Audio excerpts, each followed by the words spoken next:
बिस्मिल्लाहिर्रहमानिर्रहीम। अस्सलाम वालेकुम नाज़रीन, अवां ॾिसी रहिया प्रोग्राम फ़ैसले जी घड़ी। मां आहियां आफ्ताब मुग़ैरी। मां हमेशह चवंदो आहियां त फ़ैसला थियणु खपनि, उहे फ़ैसला तारीख़ी फ़ैसला, इन फ़ैसलनि जो धरती दड़ीनि खे तारीख़ खे इंतज़ारु आहे। फ़ैसले जी घड़ी में ॻाल्हि कयूं त 28वीं आइनी तरमीम जो बिल तयारु थी चुको आहे। हुकूमत जेको आहे सो पंहिंजा जेके नुक़्ता आहिनि उहे वाज़े तौर ते करे छॾिया आहिनि ऐं ख़ासि तौर ते विफ़ाक़ जे तरफ़ां ख़ासि तौर ते राना सनाउल्लाह साहब मुख़्तलिफ़ जेको आहे सो प्रोग्रामनि में ऐं मुख़्तलिफ़ हंधनि ते इहा बि ॻाल्हि कई आहे त विफ़ाक़ हिन वक़्तु चाहे पियो त सूबा बि ठहनि ऐं इन सां गॾोगॾु जेके अहम वज़ारतूं आहिनि उहे बि जेको आहे सो विफ़ाक़ खे वापसि ॾिनियूं वञनि, छाकाणि त विफ़ाक़ खे अॻिते वधाइणु हलाइणु हिन वक़्तु नागुज़ीर थी चुको आहे। NFC अवार्ड जे हवाले सां ॻाल्हि कयूं त उन में बि जेको आहे सो सूबनि मां हिसे जी कट हणण जो हतमी फ़ैसिलो भी थी चुको आहे ऐं इन सां गॾोगॾु इहा ॻाल्हि मुख़्तलिफ़ ज़राया इहा बि ॻाल्हि कनि पिया त पाकिस्तान पीपल्स पार्टी सदर ममलिकत आसिफ़ अली ज़रदारी खे पिणु ॿुधायो वियो आहे। इन सां गॾोगॾु अगरि ॻाल्हि कजे त जेको आहे सो कुकिंग क्वीन पिंकी जेको आहे उन जा जेके इंतिशाफ़ात जारी आहिनि, पर असल ॾोहारी गिरफ़्तार कोन पिया थियनि। ही उहा औरत आहे जेका गिरफ़्तार थी आहे, पर इन खां वॾा जेके चइजनि त मांगरमछ जेके आहिनि सिंध जे मुख़्तलिफ़ शहरनि में वेठा आहिनि, उन्हनि जे ख़िलाफ़ु ओड़ी रीति कार्रवाई न पई कई वञे। जॾहिं त सिंध जे अंदरि केतिरा ई ॿार इन नशो वापराइण सां मौत जो माॻ त बणिजनि पिया, उन्हनि जी अमड़ियुनि जूं उन्हनि जे चइजनि त वुरसा जूं आहूं ऐं कूकूं अर्श ते त पहुचनि पियूं, पर सिंध जे वॾे वज़ीर सईद मुराद अली शाह ऐं संदसि जी हुकूमत ताईं त न पहुतियूं। पर जॾहिं चइबो आहे सिंधी में घर में बाहि लॻे त पोइ यकीनी तौर ते इहा ॻाल्हि ऐं कूकूं ऐं आहूं ॿुधण में ईंदियूं आहिनि। पोयनि ॾींहंनि में अहिड़ा ई वाक़िया थिया त साबिक़ MNA मीर एजाज़ ख़ान जखराणी जो जेको आहे सो नौजवान पुट बि इन नशे जी वजह सां जेको आहे सो उनजी जेको आहे सो मौत वाक़िअ थियो। उन खां पोइ पाकिस्तान पीपल्स पार्टी जी क़यादत ऐं ख़ासि तौर ते फरिया टारपुर साहिबा चयो त सिंध में हाणे ज़ीरो टॉलरेंस हूंदी, ख़ासि तौर ते इन जेके चइजे त ज़हरीली नशो आहे, पर उन जे बावजूदि बि अञा ताईं ज़हरीली नशो खपंदो रहे पियो। उन में बराह रास्त वाज़े तौर ते जेको आहे सो जेको आहे कुकिंग जेको आहे सो किंग आहे पिंकी, उन इंतिशाफ़ात जेके कया आहिनि उहे वॾा अहम आहिनि। पर इन सां गॾोगॾु सिंध जे हर ज़िले में हिन वक़्तु कुकिंग ऐं जेको आहे सो ॿिया जेके नशा आहिनि जंहिंजा नाला बेहसियत साफ़ ई शायदि मूंखे न ईंदा हुजनि, पर उहे अञा ताईं नशो सरेआम विकिरो थिए पियो, उन ते ओड़ी रीति कार्रवाई न पई थिए।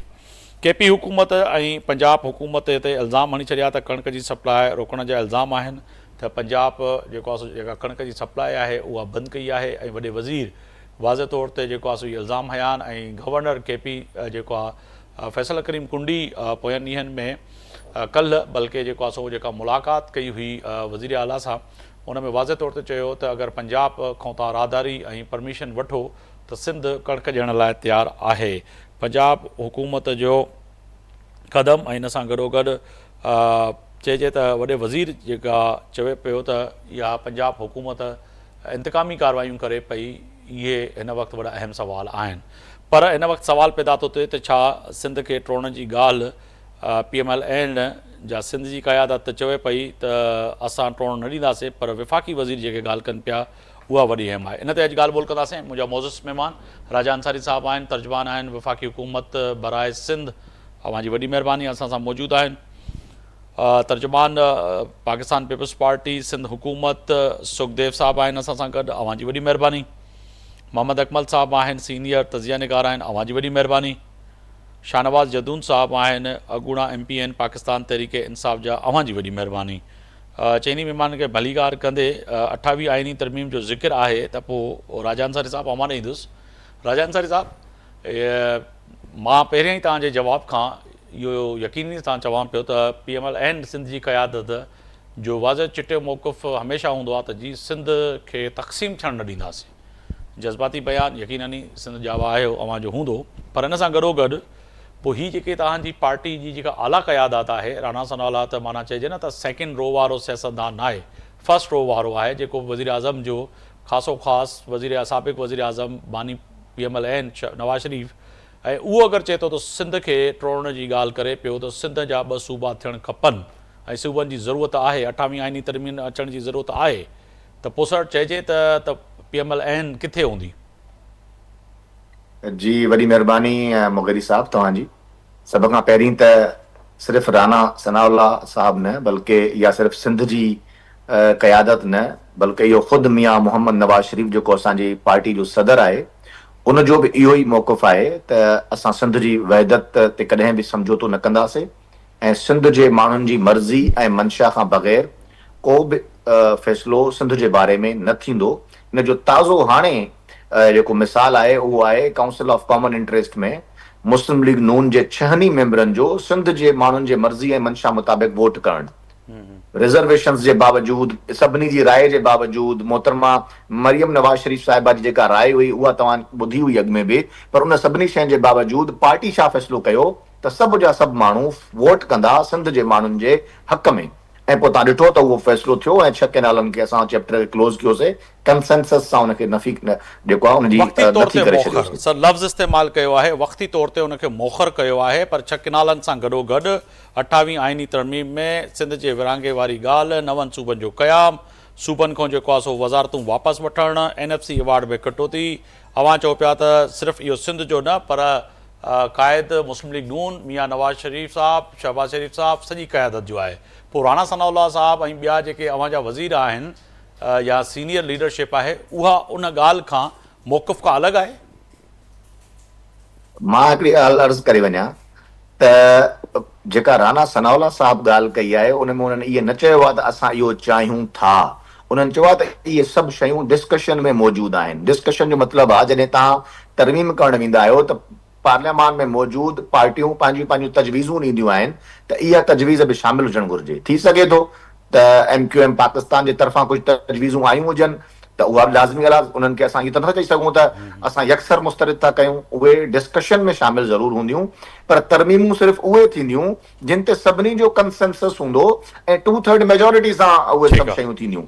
पार्लियामेंट कंदी ऐं पार्लियामेंट पंहिंजे जेको पूरो मुकमल यूनाइटेड विज़डम आहे उन सां उहा तरमीम पास कंदी। सही इन आहे। करे ज़ाहिर सां मुस्लिम लीग नून वटि सिंगल पार्टी मेजोरिटी त आहे कोन, त बिल्कुलु, डिस्कशन ज़रूरु मां आहिनि शामिल शयुनि ते, गुफ़्तगू पर कंदुमि तर्जुमान सिंध हुकूमत। सुखदेव साहब अवां जी वॾी महिरबानी, अवां सम्झाइजो, छाकाणि त राजा अंसारी साहब त पंहिंजो नुक़्ता नज़र सां ॻाल्हि ॿोल कनि पिया, पर जॾहिं राणा सनाउल्लाह ऐं सीनियर क़यादत चवे पई त तजवीज़ न पई चवे, साईं जन त उनखे ॻाल्हि खे यकीनी तौर ते तर्जुमान आहिनि, उन ॻाल्हि खे तजवीज़ करार ॾियनि था, पर ॿिए तरफ़ अगरि ॾिठो वञे त हू चवनि पिया थियणु खपे ऐं थींदो, छद ऐं मद जो फ़र्क़ु न आहे, हू चवनि पिया थींदो ऐं थियणु खपे, NFC अवार्ड में बि कटौती थियणु खपे, सिंध जी तक़सीम बि थियणु खपे ऐं सूबनि खां वज़ारतूं बि वठणु खपनि।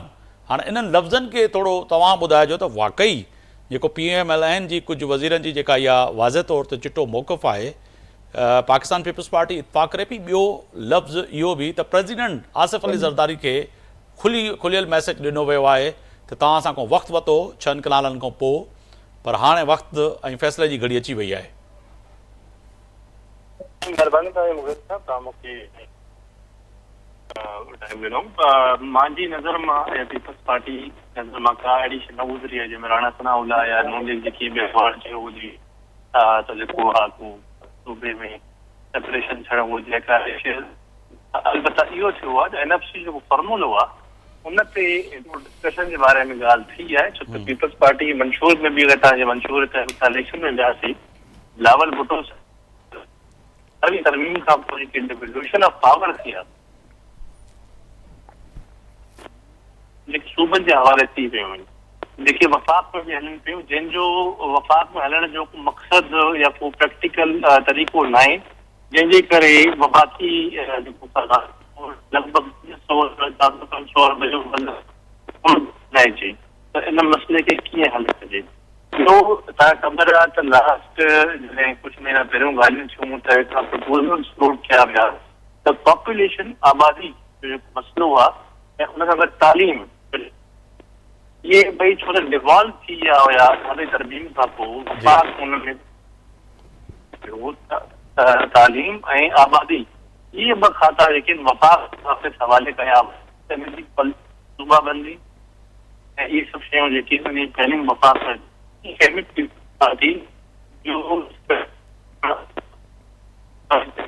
डिस्कशन हाणे पहिरीं ॻाल्हि सुखदेव साहब, अगर आप तव्हां कवरेज में अची वञो त महिरबानी थींदी, छाकाणि त तव्हां जीअं टेलीफोन ते आयो त आवाज़ ब्रेक पियो थिए। प्रोड्यूसर साहब, सुखदेव साहब जो आवाज़ जेको आहे सही प्रॉपर न पियो अचे। कोशिशि कयो त उन्हनि खे ॿीहर या त कॉल मिलायो या कुछ अहिड़े तरीक़े सां जंहिंसां आवाज़ असां ताईं अची सके। शाहनवाज जदून साहब, आपकी जानिब आऊँगा सर। सर फरमाइएगा कि क्या केपी को कबूल होगा कि अगर सूबों की तकसीम होती है, सिंध की हो, केपी की हो, बलूचिस्तान की हो, पंजाब की हो? किनकी बात करें आफ्ताब भाई? मंजूर किनको होती है 27वीं तरमीम की? अगर आप बात करें तो एक तो पहली बात ये है कि 28वीं आईनी जो 27वीं तरमीम है उसका मकसद ये तो नहीं है ना कि सूबे तकसीम होंगे। नहीं, ये तो सर, हमारी और आपकी अभी बात नहीं, चल रही है। अकमल कितनी साहब, मतलब अकमल साहब मैं आपकी जानिब आ रहा हूँ। चलें, आप ही जवाब दे रहे हैं। मैंने तो जदून साहब के सामने रखा था सवाल। अच्छा माजरत, चले आप कंटिन्यू चले, कर लें। मैं आपको कह रहा हूँ 28वीं आईनी तरमीम में जो तैयारियां हुई हैं उसमें वाज़े तौर पे कहा गया है कि NFC अवार्ड में सूबों का हिस्सा जो है उसकी कटौती, वफाकी वजारतों को वफाक को हवालगी करना, और इसके साथ साथ सिंध के अंदर 2 सूबों का क़याम। सिंध से मुराद यानी कि जो सूबों की जो है इस वक्त तकसीम जो है वो भी है। तो ये है क्या माजरा? ये इंगेजमेंट है, सियासी बयानिया है? क्योंकि जब भी बात होती है तो सिंध की तकसीम आ जाती है फ़ौरन। अकमल साहब जी, अच्छा माजरत, मैं समझे शायद मुझसे बात अभी हो रही आप ही थी, कंटिन्यू इसीलिए करें सर, मैंने मैं जदून साहब के बाद जा रहा हूँ अच्छा। उस तरफ। अच्छा, मैं देखें, मसला ये है कि इंतहाई मतलब अजीब किस्म की बात आपको नहीं लग रही कि पीपल्स पार्टी और PMLN ये हुकूमत में है और इनको नहीं पता कि 28वीं तरमीम कब आ रही है और उनमें जो है वो क्या क्या नुकात होंगे? मतलब हम लोग हवा में बात क्यों कर रहे हैं नहीं, कि अकबर साहब यहाँ कतकलामी माफ़ कीजिएगा, माजरत से 27वीं आलमी तरमीम का आखिर तक वफाकी वजीर कानून जो है आज़म नदीर ताड़ साहब कहते रहे USB में हैं, अभी प्रिंट दे रहे हैं, हो गया है तैयार, अभी दे रहे हैं 26वीं आईनी तरमीम में। ऐसे हुआ तो कहने का मकसद ये है कि 18वीं आईनी तरमीम में 3 महीने लगे थे, 3 महीने से जायद लगे थे, 4 महीने से, और उसमें जो है तमाम पार्टियों को वो जो नुकात थे, वो तमाम अपोजिशन, तमाम सियासी जमातें, इवन के मीडिया तक भी वो पहुंच गया कि इन नुकात पे हम बात कर रहे हैं और 18वीं तरमीम में क्या कुछ होने जा रहा है। 26वीं आईनी तरमीम, 27वीं आईनी तरमीम आनिया जानिया लग गया। इवन के मौलाना फजल रहमान की स्टेटमेंट सामने है। इसीलिए मैं आपको याद दिला रहा हूँ कि आज़म नदीर ताड़ ने, आपको याद होगा कि असेंबली के फ्लोर पे जाने से पहले जो सहाफ़ियों से गुफ्तगू की थी, करा नहीं USB में, अभी प्रिंट निकालते हैं, अभी आपको देते हैं, 2 मिनट सब्र करें। और जब वो दी तो कुछ और थी, जब पेश की तो वो कुछ और थी। तो ये तो करते हैं ना सर 2-2 हाथ PMLN वाले। तो नहीं, मैं असल में यही तो पॉइंट, यही तो बात बता रहा हूँ ना कि मतलब ये जमहूरियत है या जमहूरियत का जनाजा है कि तरमीम हो रही है और पार्लियामेंटेरियंस को पता ही नहीं है कि हम बहस करें। या तो चले, वाकई आपने सही मिसाल दी है कि 28वीं तरमीम अगर होनी है या दूसरी 27वीं तरमीम होनी है, 26वीं तरमीम, जो भी तरमीम होनी है, कम से कम उसकी डिटेल जो है वो तो इन लोगों के पास होनी चाहिए ना। जो जितने भी पार्टी वाले हैं इनको पता ही नहीं है। मैं फिर उससे निकाल के आपको कहीं और लेके आता हूं। एक आप मेरे प्रोग्राम में मौजूद है, राजा अंसारी साहब मौजूद हैं, एक जिम्मेदार तमाम मेरे मेहमान हैं, मगर राना सनाउल्लाह साहब एक TV चैनल के शो पे एक जिम्मेदार शख्सियत हैं और वो कहते हैं कि जी सूबे बनने चाहिए और ज़रूरत है, और वफाक जो है वजारतें लेंगे, ज़रूरत है और करने जा रहे हैं हम। और फिर ये भी कहे कि जी जो है NFC अवार्ड में भी कटौती होनी चाहिए क्योंकि वफाक नहीं चल सकता, तो होनी चाहिए। मगर राजा अंसारी साहब और दीगर जो फिर PMLN के दोस्त हैं वो मानने से इनकारी हैं, कहते नहीं जी ऐसी तो बात ही नहीं, कायद से लेकर वज़ीर आज़म तक कोई सिंध की तकसीम और कोई वजारतें और कोई NFC अवार्ड में कटौती नहीं होगी। NFC अवार्ड में तो कटौती होगी क्योंकि मेरा चूंकि इकोनॉमी से ज्यादा वो तो है आपका, तो मैं उसकी बेसिस के ऊपर कह रहा हूं कि बेसिकली ये जो तरमीम लाई ही NFC अवार्ड के लिए जा रही है और उसमें जरूरी नहीं है कि सूबे जो है ना वो बनाए जाएं, वो तो बीच में फिर और जितना वोट डालते जाएंगे और मीठा होता जाएगा ना कि वोटर की उम्र कम कर दी। जो बेसिक जो कॉन्सेप्ट है इस तरमीम का वो सिर्फ और सिर्फ ये है कि जो वोटर 18 साल का वोटर जो है वो वोट डालेगा, उसका हक नहीं होगा। हाँ तो उसको फिर आईनी तौर पर बालिग नहीं समझा जाएगा, ये समझा जाएगा कि वो ना बालिग है, वो 26-20 साल तक या जो भी उसकी हद मुकर्रर होगी उसके बाद बालिग समझा जाएगा। हाँ, यही मसला है ना। तो उनको असल मसला मसला ये कि आईएमएफ का प्रेशर है। आईएमएफ ने जो है ना वो बजट और आगे का जो है ना प्लान इनको यही दिया हुआ है कि आप ये जो सूबों को पैसा देते हैं 55% के लगभग, ये आप सूबों को ना दें, बल्कि जो है वो फेडरल हुकूमत अपने पास रखे। तो बेसिकली उसके ऊपर कट मारना है। लेकिन मेरा सवाल यहाँ पे ये पैदा होता है कि इस तरह करने से क्या 2-3 साल और निकल जाएंगे? जो बुनियादी मसला है वो तो ये है कि इस वक्त टोटल जो गवर्नमेंट का बजट है उसमें आधे से ज्यादा तो सूद का खर्चा है। यानी जितने हम और आप टैक्स देते हैं 14,000 अरब रुपए का जो इस साल मैंने और आपने टैक्स देना है, उसमें से तकरीबन 8-9 हजार अरब रुपए जो है ना वो सिर्फ और सिर्फ सूद का खर्चा है। तो उस खर्चे को पूरा करने के चक्कर में जो है ये एनएफसी अवार्ड से हुकूमत उनको जो सूबों को हिस्सा देते हैं वो नहीं देंगे। चलो जी, सूबों को हिस्सा ये लोग नहीं देंगे या कम देंगे तो वो पैसा सूद में जाएगा ना, हुकूमत की जेब में भी नहीं आएगा। तो ऐसे यहाँ कब तक गुजारा पर करेंगे? सवाल पैदा होता है मतलब कि दिस सबसे इज नॉट द आबादी का सॉल्यूशन। रेशो देखा जाए, आबादी का रेशो देखा जाए तो सबसे 3 सूबे मिला लें, केपी मिला लें, बलूचिस्तान मिला लें, सिंध मिला लें, गिलगित मिला लें, फिर जीपी मिला लें, और उसके बावजूद जो है अगर आप कहें तो सबसे आबादी से ज़्यादा बड़ा सूबा पंजाब है। फिर ये भी तासुर होता है कि डेवलपमेंट में तमाम पाकिस्तान को एक तरफ रखें और पंजाब को एक तरफ रखें। तो फिर ये तो फिर बिल्कुल बिल्कुल वाज़े तौर पर मैसेज आता है कि पंजाब अगर आबादी की तनाजुल में अगर उसको एनएफसी अवार्ड में पैसे दिए गए तो फिर क्या होगा सर? आप देखें ना, एनएफसी अवार्ड के ऊपर गलत जा रहे हो ना आफ्ताब भाई। मेरा पॉइंट जो पता है क्या है, मैं तो ये कह रहा हूं कि ये अगर फर्ज करें फेडरल गवर्नमेंट अपने पास ले भी लेती है तो इससे गुजारा तो नहीं होगा ना। ये पैसे तो अल्टीमेटली सूद में जा रहे हैं। डेवलपमेंट में भी खर्च हो रहे होते हैं ना, चलो पंजाब में भी हो रहे होते हैं ना, हम बोलते हैं यार चलो अच्छी बात।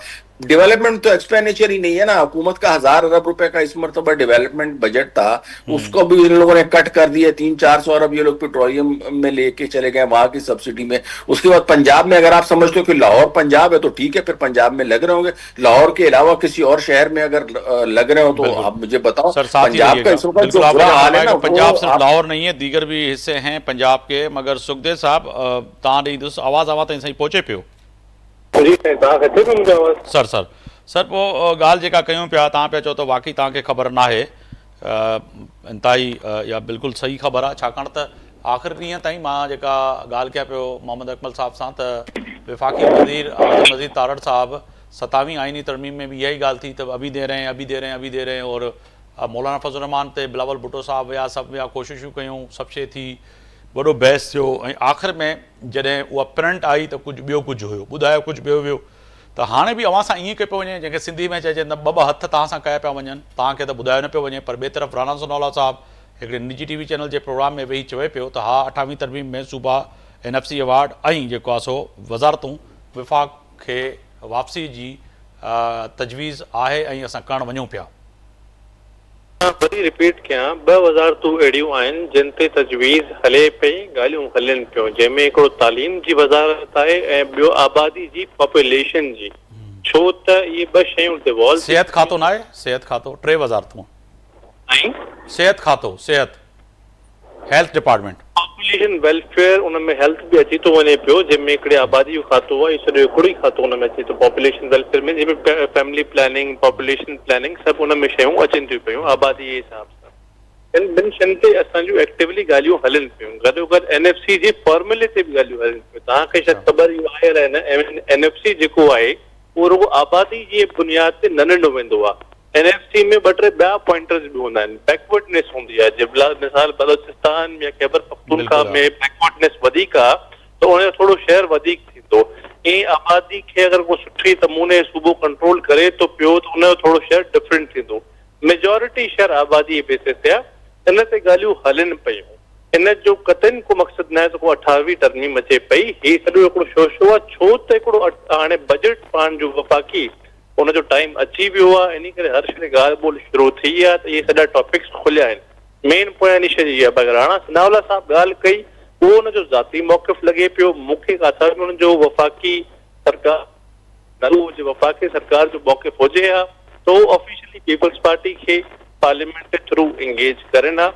बाक़ी असांजूं ॻाल्हियूं हलनि पियूं। सुखदेव साहब, इंगेज त ईअं ई थींदो आहे न, इंगेजमेंट त ईअं थींदी आहे जीअं माज़ी में 27वीं आइनी तरमीम में PMLN अवां सां ऐं पूरे पाकिस्तान सां कयो, त इंगेज त ईअं थींदा आहिनि न, तव्हां सां ॻाल्हियूं ॿोलियूं जेके ड्राइंग रूम में थींदियूं आहिनि थधनि कमरनि में उहे ॿियूं हूंदियूं आहिनि ऐं पार्लियामेंट जे फ्लोर ते वरी ॿियो कुझु आणियो वेंदो आहे आख़िर में पोइ चयो वेंदो आहे मञो न त पोइ तव्हां प्रेसिडेंट हाउस बि छॾियो आइनी उहिदा बि छॾियो ऐं पोइ वरी जेको आहे विफ़ाक़ खां पोइ तव्हां अलॻि थियो त पोइ अहिड़ी रीति में जेको आहे सो चयो वेंदो आहे न तव्हांजी बि त हिन वक़्तु मजबूरी आहे वारी ॻाल्हि हुई त बैक टू बैक मीटिंग्स थियूं जंहिंमें पार्लियामेंट्री मीटिंग्स बि हुयूं पार्टी टू पार्टी मीटिंग्स बि हुयूं असां डेलीगेशन्स पंहिंजा ठाहियासीं नून लीग पंहिंजा डेलीगेशन ठाहिया पीपल्स पार्टी पंहिंजा डेलीगेशन्स ठाहिया MQM पंहिंजा डेलीगेशन्स ठाहिया उन डेलीगेशन्स जूं बि पाण मीटिंग्स थियूं बैक टू बैक मीटिंग्स हुयूं हे अहिड़ा मामला न हूंदा आहिनि त हिकिड़ी मीटिंग में तय थियनि त हिन लाइ लाज़मन हूंदो आहे त बैक टू बैक मीटिंग्स थियनि अहिड़ी का शइ न आहे नेचुरली बाक़ी बजट हींअर अचे पियो वफ़ाक़ी बैक टू बैक मीटिंग्स वरी थींदियूं पर हिन जो मतिलबु इहो कतई न आहे त उन बजट खे तव्हां 28वीं तरमीम जो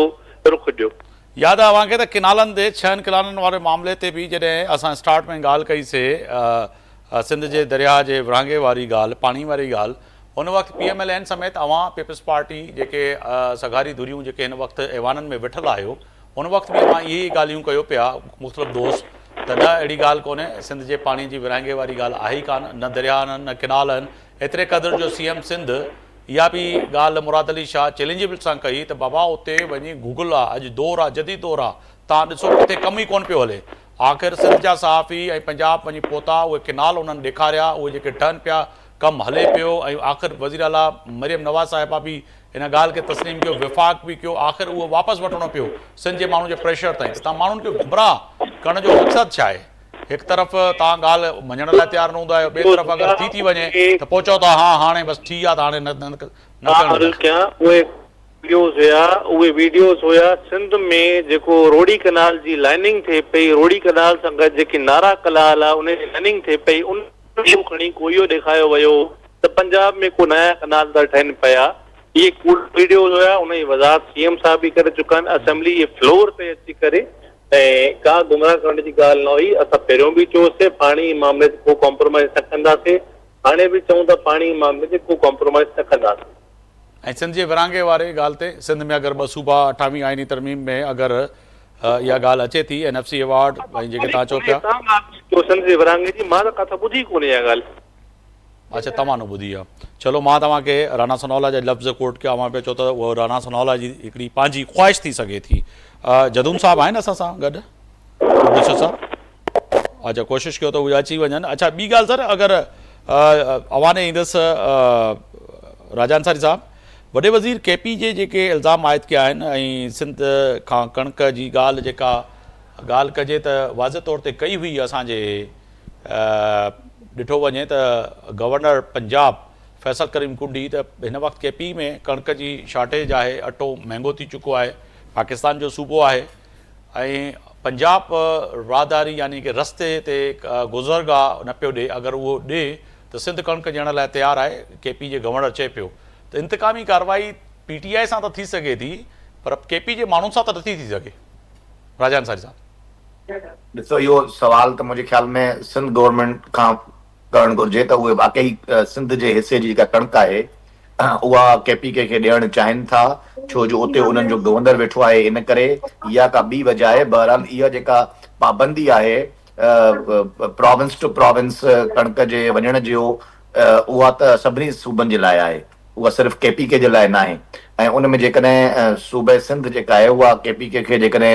उहे सम्झनि था त सिंध जे माण्हुनि जी जेका कणिक आहे उहा पूरी आहे उन खां इज़ाफ़ी कणिक आहे ऐं उहा KP खे ॾियणु घुरिजे त उन में कंहिंखे बि एतिराज़ न हूंदो अहिड़ी काई बि ॻाल्हि न आहे त को असां उन्हनि खे रस्ते रोक करे वेठा आहियूं ऐं ॿी मज़े जी ॻाल्हि इहा आहे त KP में वञण जो रस्तो सिर्फ़ु पंजाब खां न आहे बलूचिस्तान खां बि KP में वञण जा रस्ता आहिनि ऐं बलूचिस्तान में त ख़ुदि पीपल्स पार्टी हुकूमत आहे उते आराम सां मोकिले सघनि था त इहा हिकिड़ो सियासी पॉइंट स्कोरिंग थी सघे थी हिन में का हक़ीक़त न आहे ऐं ॿी ॻाल्हि इहा आहे त जिन दोस्तनि वेठे ॻाल्हियूं कयूं त 27वीं तरमीम बि असां ईअं ई आंदीसीं 27वीं तरमीम ते क़ौमी असेंबली में बहस थियो ऐं उहो कंसेंसस डेवलप करण खां पोइ सभिनी जमातुनि उन ते वोट कयो हुयो ऐं 2/3 मेजोरिटी सां 27वीं ऐं 26वीं आइनी तरमीम पास थी हुई उहा का उजलत में ईअं को कोन थी हुई त कंहिंखे असां ॿुधायोसीं कोन उन में असल में इशू ख़बर अथव छा आहे इशू इहो आहे त कुझु सियासी जमातूं पाकिस्तान में अहिड़ियूं आहिनि जिन वटि हाणे सियासत करण जे लाइ को इशू बचियो कोन्हे त हाणे उहे पोइ इन क़िस्म जूं ॻाल्हियूं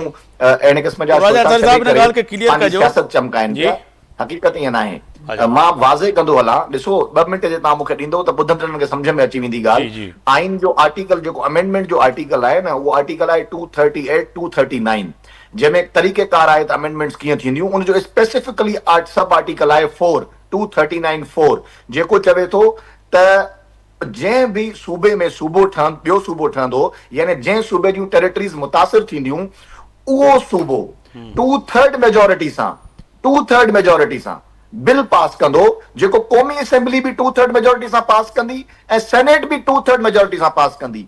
तेसि ताईं उहो बिल सदर पाकिस्तान वटि असेंट लाइ वञी ई नथो सघे। इहो ख़ुदि आइन जे जेको अमेंडमेंट वारो आर्टिकल आहे, उन आर्टिकल जे अंदरि लिखियलु आहे। आर्टिकल जी राणा सनाउल्ला साहब खे ख़बर न आहे, तव्हांजी क़यादत खे ख़बर न आहे, हिकिड़ी ॻाल्हि था कयूं, मूंखे बि ख़बर आहे, बिल्कुलु ख़बर आहे। राणा सनाउल्ला इहो चयो ई न आहे त असां ईअं कंदासीं। हुन चयो त ॻाल्हियूं हलनि पियूं, को माण्हू बिल मूव थो करे, को माण्हू मशवरो ॾे थो, को एडवाइस ॾे थो। राजा साहब, शाहनवाज जदून साहब ज्वाइन कयो आहे, अगर तव्हांजी इजाज़त सां मां उनखे शामिल गुफ्तगू कयां त पीटीआई जो भी नुक्ते नज़र अची वञे। शाहनवाज जदून साहब, बहुत कोशिश की थी कि आप आ जाएं, आ गए, आपका बहुत शुक्रिया, क्योंकि पाकिस्तान तहरीक इंसाफ जो है फिर कहती है कि हम मजलूम हैं और मजलूमों की आवाज़ सुनी नहीं जाती। हम तो कोशिश कर रहे थे कि पहले टाइम से आपको टाइम दें, मगर टेक्निकल वजह से शायद आपकी फरमाइएगा। एक तो 28वीं आइनी तरमीम का आना, उसकी तैयारियां मुकम्मल है, सूबों की तकसीम और फिर NFC अवार्ड की कटौती और वजारतें वापस लेना, चाहे सिंध हो, KP हो, पंजाब हो, बलोचिस्तान, पाकिस्तान पूरा हमारा है। PTI का नुक्ता नज़र क्या है सर? बहुत बहुत शुक्रिया आफ्ताब भाई। बात यह है कि 4 साल हो गए इनके इक़्तिदार को, और अभी तक ये जो ना इंटरनेट वाले मामले इन्होंने हल नहीं किए, तो ये मुल्क का मामला क्या हल करेंगे। अच्छा, ये तरमीम पे तरमीम लेके आ रहे हैं। आपको याद होगा कि जब 26वीं आईनी तरमीम आ रही थी, तो उस वक्त हमने कहा था, PTI ने कहा था कि ये मुल्क तबाही की तरफ लेके जा रहे हैं, यानी अदलिया को इन्होंने अपने मातहत कर दिया। फिर 27वीं तरमीम लेके आए, अब 28वीं लेके आ रहे हैं, और अब 28वीं तरमीम में तो ये ना कि NFC अवार्ड और सूबों का मामला, और फिर कल राणा सनाउल्लाह साहब ने फरमाया कि भाई वोटर की जो वो है वो भी 25 साल पे लेके जाते। तो उसमें एक शिक और डालना चाहे आफ्ताब भाई, मैं ये कहूँगा कि 25 साल तक एक शिक राणा सनाउल्लाह और मुस्लिम लीग उनको चाहिए कि 28वीं अच्छा, 25 साल ये कि यूथ की वजह से है कि वो वोटर जो है, यूथ यकीननी दावा करती है PTI के यूथ हमारे पास है, नून लीग कह रहे कि हमारे पास है, पीपल्स पार्टी, तो यूथ को काटने का ही है 25 साल जो राणा साहब ने ये जो बात की है। आफ्ताब भाई, राणा साहब ने ये कहा ना कि मेच्योर नहीं होते ना, तो मैं ये कहूंगा कि 28वीं आईनी तरमीम में ये डाल ले कि 25 साल तक कोई नौजवान शादी नहीं करेगा, 25 साल तक किसी नौजवान को नौकरी नहीं दोगे, 25 साल तक किसी नौजवान को कोई बैंक से लोन नहीं दोगे, क्योंकि वो मैच्योर नहीं होगा, वो कारोबार सही नहीं कर सकेगा, वो घर को सही संभाल। इससे आगे बढ़ा के मेरी तजवीज़ भी यही है कि 60 साल के बाद कोई मुल्क का सरबराह नहीं होगा, वजीर आजम नहीं होगा, कोई वजीर नहीं होगा, ये भी तो होना चाहिए ना। यहाँ पर 90 साल 100 साल का बंदा वजीर आजम हो सकता है, लेकिन एक नौजवान जो 18 साल का, उससे उसका वोट का हक छीना जा रहा है। मतलब ये PTI का रास्ता कहाँ रोकेंगे आफ्ताब भाई। आज अगर ये कहते 25 साल, चलो सपोज मान लेते, लेकिन फिर भी वो सारे PTI के वोटर हैं। आपने PTI से निशान छीना 2026 में, आपने उसका रिजल्ट देख लिया, पूरे मुल्क में देख लिया, आपने रिजल्ट देख लिया कि निशान ना होने। मगर राजा अंसारी साहब जो हमारे साथ हैं, तर्जुमान है वफाकी हुकूमत बराए सिंध, वो फरमा रहे हैं कि 28वीं आईनी तरमीम में ऐसी कोई चीज़ है ही नहीं। जैसे कि हमारे साथ तर्जुमान सिंध हुकूमत सुखदेव साहब हैं, वो भी फरमा रहे थे कि कुछ चीज़ों पे गुफ्तगू हुई है, मगर ये जो चीज़ें हैं महज बजट आ रही है, उसके बहस के लिए ये शोशे छोड़े जा रहे हैं, ऐसी कोई चीज़ नहीं है। राणा सनाउल्लाह साहब की इंडिविजुअल वो कह रहे हैं कि ये ख्वाहिश और इमा हो सकती है, मगर जो राजा साहब कह रहे हैं कि पूरी की पूरी पार्टी बशमूल कायद मुस्लिम लीग नून वो सिंध की तकसीम पे यकीनी नहीं रखते, तो आप बात कैसे कर रहे हैं? तो फिर ये तो बिलावजा फिर PTI और कुछ मीडिया के चैनल बिलावजा खबरें चला रहे हैं, ऐसी तो कोई बात नहीं है। नियत पे इनके शक ही नहीं करना चाहिए। आफ्ताब भाई, बात यह है कि मुस्लिम लीग नून वाले इन बेचारों को तो खुद भी पता नहीं होता है कि भाई इनका उस दिन 2-3 दिन पहले आपने वजीर कानून जो था उनकी वो देखे कि भाई 28वीं आईनी तरमीम, उन्होंने कहा जब हाथ में आएगा तो पास हो जाएगी। इनको खुद पता नहीं होता कि भाई तरमीम क्या आनी है क्या नहीं आनी है। तो वो आपसे पहले मैंने जिक्र किया अकमल साहब से कि 27वीं आईनी तरमीम का वो प्रिंटर खराब हो गया था और आपको याद होगा कि इजलास चल रहा था और सहाफ़ियों ने फिर जो है नजीर वफाकी वजीर जो है उनसे कानून जो है उनसे पूछा किधर है, तो उन्होंने कहा जी वो USB में अभी प्रिंट निकाल के आपको दे रहे हैं। आजम नदीर साहब ने फरमाया था। भाई यही बात है, मैंने कहा इनको खुद पता नहीं होता है। और ये तो उस दिन राना सनाउल्लाह के मुंह से निकल गया ये 18 साल वाली कि भाई वोट का इख्तियार नौजवान से। सर ऐसे मुंह से नहीं निकलता, प्लानिंग करके आप शो में आते हैं, मैं भी शो करता हूं, आप आके बैठते हैं और तैयारी करके आते हैं कौन से सवाल होंगे क्या नहीं होंगे। ऐसा थोड़ी होता है कि बस एक जो है राना सनाउल्लाह एक मंजे हुए सियासतदान है, उनके मुंह से निकल गया, ये भी निकल गया, सूबों से जो है सूबे बढ़ने चाहिए ये भी निकल गया, फिर उसको ऑन भी नहीं करती PMLN। ये आफ्ताब भाई सारी चीजें अंडर डिस्कशन हो चुकी होगी इनकी आपस में, इसलिए अभी लेके आ रहे हैं। और जाहिर है ये अभी वो पीपल्स पार्टी, मुझे तो हैरत है पीपल्स पार्टी पे कि जब इमरान खान साहब के खिलाफ तहरीक अदम एतमाद आई तो बिलावल साहब ने खड़े होकर कहे कि पुराने पाकिस्तान में आपको वेलकम करते हैं। और आज जो उनकी चीखें ना नजर आ रही, जब हम उनको कह रहे थे 26वीं आईनी तरमीम में कि आप खिलवाड़ कर रहे अदलिया के साथ, आप जमहूरियत के साथ, और एंड में फिर यही होगा कि 18वीं आईनी तरमीम पीपल्स पार्टी को चीखें आपको सुनने में मिल रही हैं। सुखदेव साहब कह रहे हैं हम हैप्पी हैं,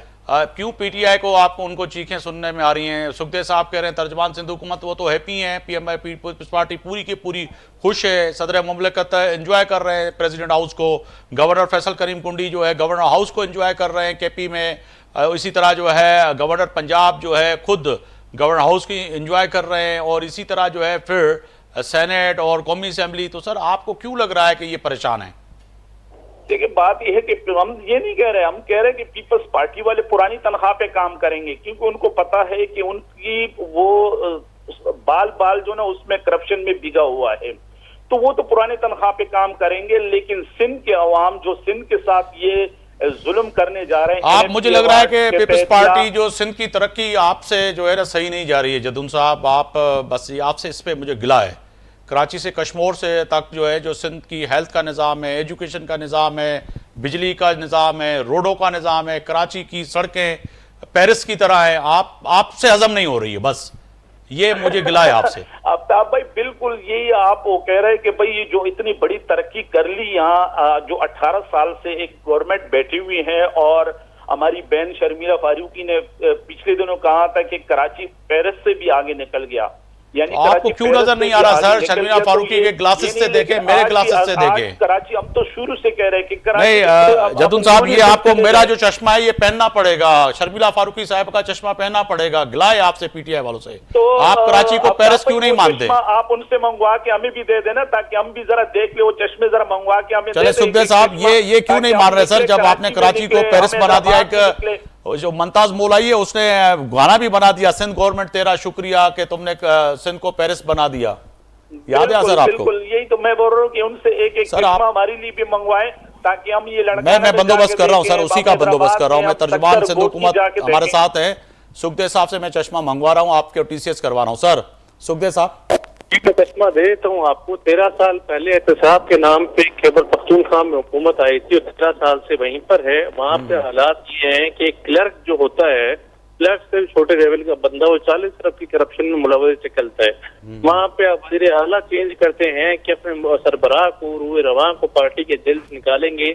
वो डेली नए वजीरों से हलफ ले रहा होता है, हेलीकॉप्टरों में घूम रहा होता है, एंजॉय कर रहा होता है, और अवाम को लॉलीपॉप दिया जाता है कि हम जो है जदोजहद कर रहे हैं। सही कह रहे हैं आप। की हालत किसी से ढकी छुपी नहीं है। जो दहशतगर्दी के वहाँ पे हालात हैं, जो लॉ एंड ऑर्डर के वहाँ पे हालात हैं, लोगों के वहाँ पे जो हालात हैं, आपने इस तरह से बात करनी है तो काफी चीजें फिर हमारे पास भी हैं। मैं समझता हूँ KTN रीजनल नहीं बट नेशनल टेलीविजन है, यहाँ पे संजीदा गुफ्तगू। सर मैं तो संजीदा गुफ्तगू कर रहा हूँ, मैं तो आपकी तारीफ कर रहा था कि हेल्थ के निजाम की, पेरिस की, वो मान ही नहीं रहे। तो मैंने कहा आप मेरे ग्लासेस से देखें, सुखदेव साहब के ग्लासेस से देखें, पीपल्स पार्टी से, वो तो तनकीद कर रहे थे। मैंने तो आप उनको समझाया कि जी आपने बहुत अच्छा काम किया है। अगर आप मुझे पूरा करने दे, अगर आपने उनको भी टाइम दिया तो मुझे जनाब बोलिए। मैं विद रेफरेंस टू जदून साहब जो डिस्कशन उन्होंने की, मैं उस चीज का रिस्पॉन्ड कर रहा था। जनाब मैं नहीं कह रहा कि खैबर पख्तूनख्वा से, पेशावर से लोग हमारे CBD में आते हैं, गम्बट में आते हैं, आए, हमारे भाई हैं, हमारे बहन हैं। अभी आपने खुद कहा कि इनके पास अगर गंदम कम पड़ गई, हम अपनी गंदम दे रहे हैं, क्यों? हमारे भाई हैं, किसान कर मगर यहाँ सुखदेव साहब रुकिएगा, बात कंप्लीट किया। आप कह रहे हैं कि KP को गंदम कम पड़ गई है, सिंध देने के लिए फैसला, क्योंकि गवर्नर ने तो कह दिया है, मगर वो राजा अंसारी साहब कह रहे हैं क्या वाकई सिंध ने फैसला किया है, तो फिर पंजाब ही क्यों, दूसरे भी तो रास्ते हैं, बलोचिस्तान से भेज दें। देखिए सर, चारों सूबे भाई हैं, जहाँ पे दूसरे भाई को जरूरत होगी दूसरा भाई वहाँ पे सपोर्ट करेगा। जहाँ तक मुझे पता है पंजाब हुकूमत ने भी बलूचिस्तान को सपोर्ट किया है, उसी तरह से हम भी सिंध हुकूमत को ऑफर कर रहे हैं, अगर इनके पास किसी चीज की शॉर्टेज है हम यहाँ से डिस्पैच करने को तैयार है। जी सही है, आप तैयार है। अपना अकमल साहब, मैं आपकी जाने पाऊंगा, ये आपको कुछ समझ में आ रही है बात? सुखदेव साहब कह रहे हैं कि जी कहीं भी ये अच्छी बात है कि मरियम नवाज साहिबा ने जो है बलूचिस्तान की जाके मदद की, और ये अच्छी बात है, तो अगर सिंध भी करना चाहता है तो कोई इसमें एमा नहीं है, बुराई नहीं है। मगर सर जो इस वक्त सियासत हो रही है तरक्की के चीज़ों पे, तमाम उन चीज़ों पे, PTI जो कह रही है कि हमारा जो है सप्लाई जो है रोकने की कोशिश कर रहे हैं, वज़ीर आला KP कह रहे हैं, सिंध कह रही है, सिंध हुकूमत कह रही है कि हम गंदम देने के लिए तैयार हैं, गवर्नर क्योंकि इनका है KP में फैसल करीम टुंडी, वो कह रहे हैं कि जी हम तैयार हैं गंदम देने के लिए, मगर क्या है कि पंजाब रास्ता नहीं दे रहा। ये देखें, ये तो हर एक अपनी अपनी जो है ना वो पॉइंट स्कोरिंग बहरहाल कर रहे हैं। जो असल इसमें मुद्दा है वो ये है कि गंदम का बहरान इस साल जो है वो पैदा होगा, क्योंकि मुल्क भर में जो गंदम है तकरीबन 7% उसमें जो है वो कमी बताई गई है, जो हमें जिसकी जो मतलूबा मिकदार थी उससे कम है 7%। तो आने वाले वक्तों में जो है वो गंदम जो है वो शॉर्ट होगी और महंगी होगी। इंटरनेशनल अगर देखा जाए तो गंदम की कीमतों में पिछले एक साल में तकरीबन 25% जो है वो इजाफा हुआ है। तो इंटरनेशनली भी जो है ना इंपोर्ट भी अगर हम करेंगे तो भी ये महंगी आएगी। तो ये तो मैं खैर चाहे वो सिंध में रहता हो या पंजाब में रहता हो या KP में, आने वाले दिनों में आपको ना गंदम नजर आएगी ना जो है वो आटा नजर आएगा, और अगर आएगा तो बहुत महंगे रेटों के ऊपर आएगा। बाकी KP में चूंकि गंदम की पैदावार कम होती है, उसकी डिपेंडेंसी है पंजाब के ऊपर और सिंध के ऊपर, तो अगर उसकी किसी भी वजह से गंदम रोकी जाती है तो ये मेरे ख्याल में बहुत ही गलत है। मगर जदून साहब ने जो 25 साल वाला बात की है, जो राना सनाउल्लाह साहब ने कहा 18 साल का नहीं, वो कह रहे हैं कि वो डिसीजन मेकर नहीं होते और वो वोट देने में जो है ना उनको समझ में नहीं आती कि वोट कैसे दे दें, जो कि जदून साहब का एक नुक्ता नज़र है। समझते हैं कि वाकई PMLN को ये खौफ है कि इस 28वीं आईनी तरमीम में 18 साल जो है वोटर से उसका हक छीन के और 25 साल के नौजवान को दिया जाए। 18 साल का बंदा जो है वो बालिग नहीं है, एक देखा जाए कि वोटर डालने के लिए उसकी उम्र नहीं है। जो अवाम की हालत हो गई है ना इस वक्त, उसमें तो मेरे ख्याल में पीपल्स पार्टी और PMLN तो ये चाहेंगी कि वोटर की जो उम्र है ना वो 100 साल कर दें, ताकि वो गिनती के जो है ना कोई 100-150 के करीब वोटर होंगे और वो मिलके जो है वो सारे की सारी पार्लियामेंट और MNAs मुंतखब कर देंगे। तो इन लोगों के तो बस में नहीं है ना, असल में बजाय इसके कि हम लोग फलाह के जरिए, तरक्की के जरिए जो है वो कौम के दिलों में अपना घर करें, उन लोगों के काम करें। नहीं मगर यार रुकिएगा अकमल साहब रुकिएगा, अगरचे अल्लाह ना करे, जो कि राजा अंसारी साहब से मैं पूछता हूँ, अगर ये वाकई जो राना साहब वाली तजवीज़ है ये 28वीं आईनी तरमीम में आ जाती है, एक बिलफर्ज अब थोड़ी देर के लिए हम ये समझते हैं कि आ जाती है, तो क्या फिर 18 साल के नौजवान या फिर यूथ जो है अगर रोडों पे आ जाती है, बांग्लादेश वाले तो हालात नहीं होंगे फिर? बिल्कुल ऐसा ही होगा, यूथ रोडों की। पर खैर पता है क्या है, हम लोगों का मैंने जो हिस्ट्री देखी है ना उसमें हमारे यहाँ पे एहतजाज का जो है खास तौर पे सिंध और पंजाब में इतना रिवाज है नहीं। अच्छा। तो मुझे लगता नहीं है कि आवाम जो है वो सड़कों के ऊपर आ जाएगी। लेकिन बहरहाल ये एक गलत फैसला है। 18 साल का इससे पहले जो है ना ये मुशर्रफ से पहले 22 साल थी वोटर की उम्र, यानी शनाख्ती कार्ड की तो 18 साल ही थी, वोटर की उम्र 22 साल थी। तो ये प्रैक्टिस तो हमें माजी में तो हम देख चुके हैं ये वाली। लेकिन अब एक मरतबा जब 18 साल की कर दी है और जिस तरीके से टेक्नोलॉजिकल एडवांसमेंट्स और चीज़ें होती जा रही हैं, तो अवेयरनेस ऑटोमेटिकली 18 साल के बंदे के पास बहुत बेहतर तरीके से होती है। तो उसको अगर उम्र को बढ़ाया जाता है, तो अगर सीरियस नोट के ऊपर बात की जाए तो मेरे ख्याल में ये सीरियस नोट पे राजा अंसारी साहब की तरफ जा रहे हैं। राजा अंसारी साहब सीरियस नोट पे अगर बात करें तो वाकई ये 25 साल वाली एक बिल फर्ज करें, अगर राना साहब ने कहा है, वो कह रहे हैं कि वो हकमी फैसला तो नहीं होगा, एक TV शो में अगर कह दिया या मुंह से निकल गया, मगर ऐसी कि अल्लाह ना करे अगर ऐसी 28वीं आईनी तरमीम में आ जाती है तजवीज़ और वाकई ये होता है फैसला कि जी 25 साल के बंदा वो वोटर का हकदार है, वो वोट दे सकता है और 18 साल का नहीं दे सकता, तो फिर यूथ सर क्या करेगी? मैं समझता हूं कि राना सनाउल्लाह साहब जो हैं वो मोहतरम वजीर आजम के एडवाइजर हैं, पॉलिटिकल एडवाइजर हैं, और उन्होंने पाकिस्तान तहरीक इंसाफ नामी एक इंतशारी टोले के मुंह से एक जो दोहरा मयार वाला जो एक नकाब है वो खींच के उतारा है। वो बुनियादी तौर पर यह कहना चाह रहे थे और उन्होंने वो कहा भी, लेकिन बहरहाल उनकी उन बात को कोई समझ नहीं सका, या समझ के भी ना समझी में हटा दिया गया।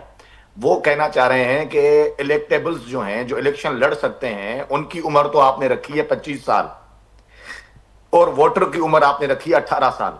ठीक है, तो जो इलेक्शन लड़ सकता है कर देना 18 साल। पता चले कि आप अपने जो यंगस्टर्स हैं आपकी पार्टियों में, आप उनको देना टिकट, जरा पता चल जाएगा।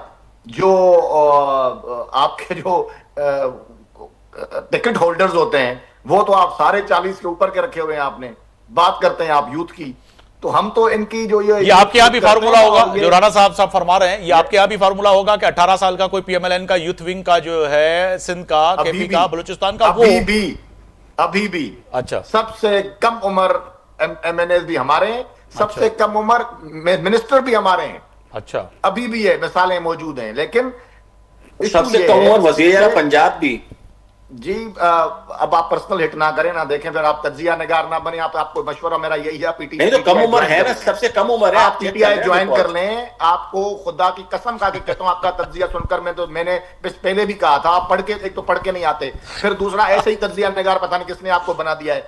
आप ये बात ना करें, किसी भी खातून की, आपके घर में भी माए बहनें होंगी, ये बात ना करें किसी भी खातून। वो कह रहे कम उम्र, इसमें कोई सबसे कम उम्र गैरतमंद इंसान का बयान नहीं कर लो ना। नहीं राजा साहब, खवातीन की उम्रों पे बेगैरत लोग कमेंट्स करते हैं, मगर वो कम उम्र के माफी मांगे। बल्कि दूसरी बात यह है कि यार कोई बहू बेटी है, कोई इज्जत, कोई तमीज होती है, ठिलाने के लिए कर दो।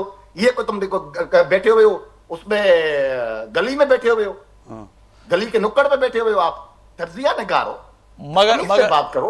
यार मैं तज्जिया निगार हूं या कुछ तज्जिया निगार तो मेरी बहन के ऊपर बात करोगे तो चाहिए ना यार। नहीं, तज्जिया निगार तो मेरी बहन के ऊपर बात करो, चाहिए ना। मेरी बहन के ऊपर बात करो। सबसे कम उम्र तमीज नहीं है तुम्हें? तुम कौन सी तज्जिया निगार हो तुम?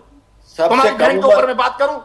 तुम्हारी बहन की कितनी उम्र? राजा अंसारी साहब आ जाए उस पे, तमीज से बात करो। राजा अंसारी साहब, बात कहां हो रही है? हम कितनी मैच्योर बात कर रहे हैं और तुम यहाँ पे जो है वो माओ बहनों की बात कर रहे हो, उनकी उम्रों पर।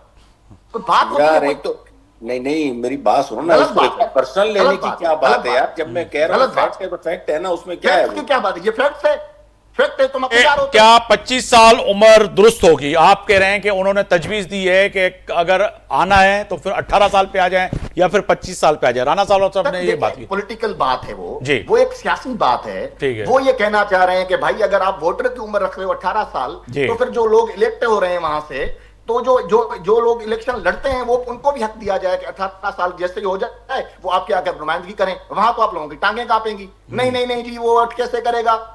हम कल को किसी बच्चे को, 18 साल के बच्चे को मिनिस्टर लगा देंगे तो चीखें निकल जाएंगी। तो एक बात पे तो आ जाओ ना, वो बुनियादी तौर पर उन लोगों को जो इस मुल्क में ढकोसला करते रहे यूथ के नाम पर, उनको उनका असल चेहरा दिखा रहे हैं। बाकी रही बात अमेंडमेंट की, मैंने आपको आर्टिकल पढ़ के सुना दिया है, ठीक है, 2/3 मेजोरिटी से वो आएगी। जदुन साहब आप इत्तेफाक करते हैं? राजा अंसारी साहब की इस बात से इत्तेफाक करते हैं? विजडम होगा। जदुन साहब, पार्लियामेंट अपनी जदुन साहब आप इत्तेफाक करते हैं पीएमएलएन से? शाहनवाज जदुन साहब, पीटीआई के पार्लियामेंटेरियन 90% यंग नौजवान है, जिसकी सबसे बड़ी मिसाल खैबर पख्तूनख्वा के वज़ीर आला सुहेल अफरीदी की है, जो 36 साल उम्र है एज उनकी। वो और हमारी जितनी भी एमएनएज एमपीएज आप देख ले, हम तो कहते हैं कि भाई आप कहते हैं 25 साल, आप 28वीं आईनी तरमीम में ये शामिल करें कि इलेक्शन लड़ने वाली की एज भी 18 साल हो, पता लग जाएगा। ये तहरीक वो तो कह रहे हैं करें, जो वो यही कह रहे हैं कि आप करें, उसको एमएनए राजा अंसारी साहब कह रहे हैं कि आप इस उम्र को यहाँ पर ले आए। वो तो कह रहे हैं कि भाई सबसे कम तरीन जो है पार्लियामेंट में वुजरा और जो है एमपीएस एमएनएस कम उम्र जो है सिर्फ पीएमएलएन के पास है। देखे आफ्ताब भाई, सबसे ज्यादा आप रिकॉर्ड उठा के देखे 2024 के इलेक्शन का कि सबसे ज्यादा जाहिर है हमारे लोगों को तो फार्म 47 के तहत हरवा दिया गया, फार्म 47 के तहत इनके लोगों को बिठाया गया।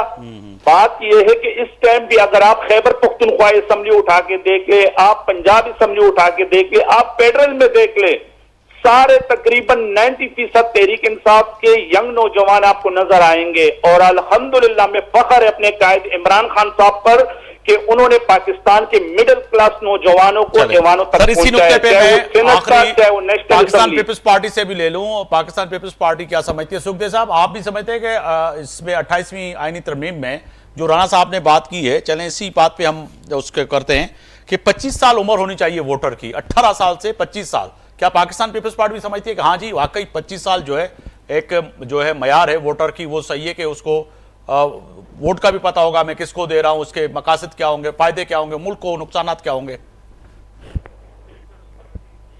सुखदेव साहब।